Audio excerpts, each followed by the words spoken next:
étaient présents lors des cérémonies du débarquement. Ils surveilleront les défilés du 14 juillet. Je parle des drones, ces engins d'origine militaire qui volent à 50, 100, voire 150 mètres au-dessus de nos têtes et qui se faufilent partout.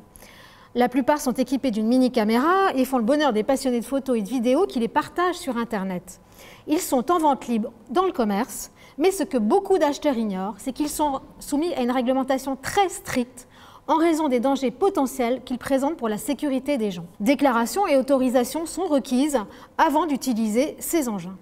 Avis aux intéressés, les gendarmes sont aux aguets et des condamnations sont déjà tombées. Est-il normal qu'un consommateur qui achète dans le commerce un drone de loisir le fasse à ses risques et périls judiciaires?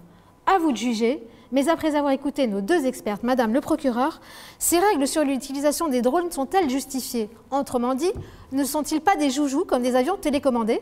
Alors les drones sont des robots volants qui ne sont pas hors la loi et sont réglementés strictement parce qu'ils peuvent constituer un danger, ils peuvent tomber, blesser ou tuer quelqu'un et en plus, en filmant ou en prenant des photos, ils peuvent porter atteinte à la vie privée.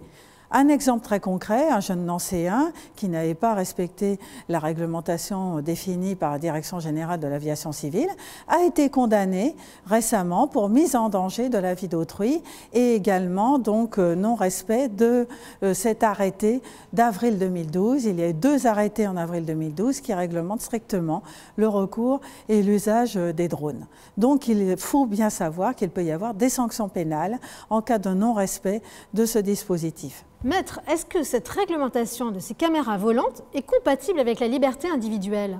Madame le Président, on vous parle d'objets qui pèsent entre 500 grammes et 2 kilos, qui ont une portée de 50 mètres à 100 mètres. Ils ne sont ni plus ni moins dangereux que des avions télécommandés par des enfants. On vous dit qu'ils permettent de filmer et de géolocaliser. Mais quelle différence vous faites avec un appareil photo? Quelle différence y a-t-il à circuler dans la rue pour prendre en photo des passants? J'ai même envie de vous dire qu'il y a moins de risques à les prendre et les filmer à partir du haut. Bien sûr qu'il faut respecter la loi informatique et liberté, bien sûr qu'il ne faut pas causer de dommages à autrui, mais cela est déjà écrit, il n'y a pas besoin d'encadrer, il n'y a pas besoin d'autorisation préfectorale, il n'y a pas besoin de tout un encadrement ici pour rappeler des règles qui sont somme toute tout à fait banales et déjà écrites.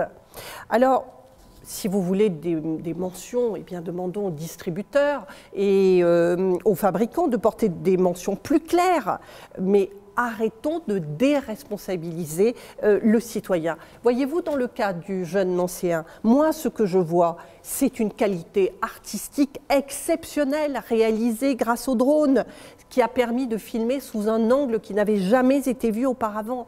Attention à ne pas porter atteinte à la liberté d'expression artistique. Êtes-vous convaincu?